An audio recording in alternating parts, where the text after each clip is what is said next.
की हमारी कहानी अमीर घर की गरीब बहू। सरला अपने नाम के अनुरूप बेहद ही सरल थी। जो जैसा कहता वैसे कर लेती। उसे लगता कि सबको खुश रखने की उसकी जिम्मेदारी है। सबके लिए सुबह से रात तक लगी रहती। पर परिवार की जिम्मेदारी उसने संभाल रखी थी। सास ससुर देवर सबके हुक्म पर खड़ी रहती। अपने बच्चों को भी देखती।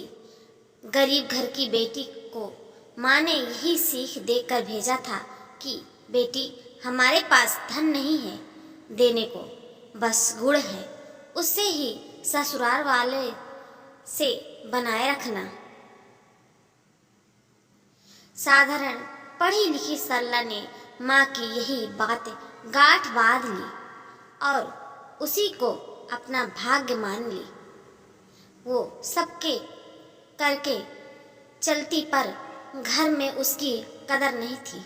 त्योहार पर उसके मायके से कुछ सामान नहीं आ पाता। सास ससुर का मुंह चढ़ ही रहता। वो अपने काम से और गुणों से सबका दिल जीतने की कोशिश करती, पर उसे ताने ही सुनने पड़ते थे। इस तरह सरला की जिंदगी चल रही थी। तभी देवर की शादी तय हो गई। धूमधाम से शादी हुई। देवर की अच्छी नौकरी थी। ससुराल भी पैसे वाला मिला। देवर की शादी में सरला से पूरे नेक चार भी नहीं करवाए। सरला के कोई बहन नहीं थी। भाभी भी दूर के रिश्तेदार की थी। शुरू से घर में अकेली रही। उसे ढंग से जमाने के हिसाब से कपड़े पहनना भी नहीं आता था। इसी बात को लेकर ननद नंदोई और देवर उसकी खिल्ली उड़ाते थे। शादी में महिलाएं संगीत व भी डांस करना चाहती थी। उसका मन भी था, पर उसे यह कहकर रोक दिया गया कि बाकी के रिश्तेदारों को भी मौका मिलना चाहिए। ननद देवर सरला को डांस नहीं करने देने चाहते थे। सब चाहते थे सरला कहना माने, पर सरला की इच्छा और चाहत को कोई भी नहीं मानता था। पूरी शादी में सरला को रसोई में ही लगाए रखा। सरला के पति की ज्यादा कमाई नहीं थी, इसलिए भी पूरा परिवार उसे दबा कर रखता था। उसका पति रमेश भी उसे के खिलाफ हो रही नाइंसाफी को देखकर भी अनदेखा कर देता, क्योंकि वो अपने माता पिता को नाराज नहीं करना चाहता था। उनके कारण ही इस महंगाई में उसके बच्चे पल रहे थे। वो उनके मकान में ही रहते थे ताकि हर महीने की किराया बच गया। नई नवेली देवरानी टीना से शुरू में तो काम को हाथ नहीं लगवाया और बाद में उसे खुद ही काम नहीं किया। पैसे वालों की बेटी के सभी नखरे उठाए थे। सरला चाहकर भी कुछ नहीं बोल पाती थी। उसे हर जगह दबना पड़ता था। टीना की सभी शादीशुदा बहनें उसकी हितैषी थी। उनके पति देवर के हितैषी थे। पैसों वालों की तरफ सभी बोलते थे। ननद नंदोई को टीना जी खोलकर लुटाती, वो भी उनकी तरफ हो गए। सरला के सास ससुर भी छोटी बहू की तरफ थे। उनके लिए टीना के लिए मायके से कुछ न कुछ भेंट आती रहती थी। टीना को कभी भी कहीं भी जाने की आज़ादी थी। वो घंटों भर घर से बाहर रहती, कभी मूवी देखने, कभी शॉपिंग करने, तो कभी अपनी बहनों के घर। रसोई में क्या खाना बना है उसे इससे कोई सरोकार नहीं था। बेचारी सरला के घर हर जगह आने जाने पर रोक टोक थी। उसे दोपहर के खाने का पूरा काम निपटा कर शाम की चाय से पहले आना होता था। एक दिन उसे उसी शहर में अपनी बुआ के घर जाना था, पर ननद नंदोई के आ जाने की वजह से उसे रोक दिया। छोटी बहू टीना भी शाम को कोई रसोई संभाल सकती थी, पर उसी ने ही जाने से रोक दिया। फिर काम कौन करेगा? उसका मन भी करता था कि वो मूवी जाए, वो भी बाजार जाकर सामान खरीदे। पहले तो उसकी ननद बाजार जाती थी, अब देवरानी टीना घूमती फिरती रहती थी। सास का कहना था कि टीना बाजार जाकर आती है, थक जाती है, वो बाहर का काम संभाल रही है, तुम रसोई और घर का संभालो। सरला सिर पर पल्लू लेकर रहती। वहीं टीना ने आते ही सलवार कमीज पहनना शुरू कर दिया। जिन बातों के लिए सरला को टोका जाता था, वो यही काम करने की टीना को पूरी आज़ादी मिली थी। सरला के सास ससुर ने अच्छा खासा घर बनवा रखा था।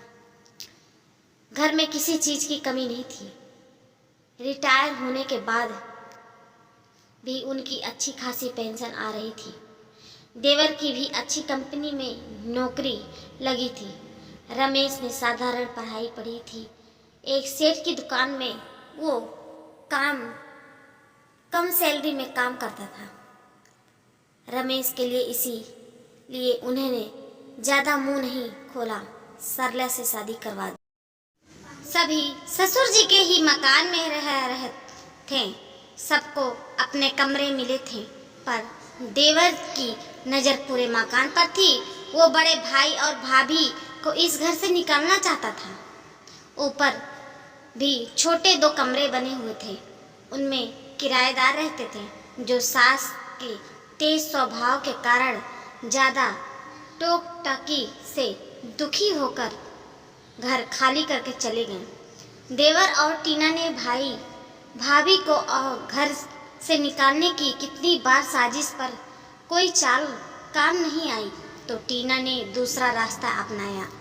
एक दिन टीना झल्लाती हुई आई, भाभी आपने मेरे सोने के चैन ले ली है। चोरी का इंजाम से सरला आग बबूला हो गई। तभी टीना की तरफदारी करते हुए सास बोली, ली है तो दे दो, तेरे मायके वालों के यहाँ से तो सोना नहीं आया। ये सुनते ही सरला की हिम्मत जवाब दे गई, मेरे मायके से सोना नहीं आया, पर मैं तो आई हूँ, जो पिछले कई सालों से आप सबकी सेवा कर में लगी हुई। सोने के चैन मैंने नहीं ली। तुम ये कैसे कह सकती हो मैंने ली है? आज आप ही तो सुबह मेरे कमरे में चाय देने आई थी, तो आपने ही ली होगी। टीना फिर बोली, बस चुप करो। सरला चिल्लाई, मैं सब सहती आई हूँ, पर अपने ही घर में चोरी का इल्जाम नहीं सह पाऊंगी। साफ साफ कहो ना, आप सब मिलकर हमें इस घर से निकालना चाहते हो। मैं आज तक सिर्फ घर की सुख शांति के लिए सहती रही, पर आप और नहीं। पहली बार सरला की तेज आवाज सुनकर सभी सापक गए। क्यों? आखिर क्यों माँ जी? बहू के मायके से आया हुआ पैसा प्यारा होता है, बहू नहीं। अब तो मैं इस घर की सदस्य हूँ, मुझे जीवन भर आप लोगों के साथ रहना है। मुझे आज भी मेरे मायके की हैसियत से क्यों अंक जाता है? अब तो मैं आपके घर की आप जैसी हूँ। मैं घर के में सबका ख्याल रखती हूँ, सबके हिसाब से काम करती हूँ, ये घर भी संभालती हूँ, दिन रात किचन में लगी रहती हूँ। मेरे गुणों का, मेरा काम का कोई मोल नहीं है। आखिर क्यों गरीब के घर की बेटी की कोई इज्जत नहीं होती, और वो ससुराल में मान सम्मान पाने का हकदार क्यों नहीं होती है? आखिरकार बहू ने पैसे ही प्यार होता है, फिर मेरा यहाँ सबके साथ रहना ही बेकार है। जब मेरे अपने ही घर में मेरी कदर नहीं तो मैं यहाँ सबके साथ क्यों रहूँ? माँ जी, आपके बड़े बेटे की कमाई कम है, आप ये जानती हैं, इसलिए उसकी पत्नी को किसी भी तरह से प्रताड़ित कर देती हैं। आपको लगता है कि बेचारी जाएगी कहाँ पर, यही पड़ी रहेगी। पर अब और नहीं, देवर जी ज़्यादा खुश मत होइए। मैं ये घर छोड़कर नहीं जा रही हूँ, बल्कि हम लोग आज से ऊपर रहेंगे। इस मकान पर आप दोनों का हक है, तुम्हारे भैया का भी। जब तक आप यहाँ रहेंगे हम भी रहेंगे। ये हमारा घर भी है। आप लोग ये के लिए काम करके मुझे यश सम्मान तो नहीं मिला।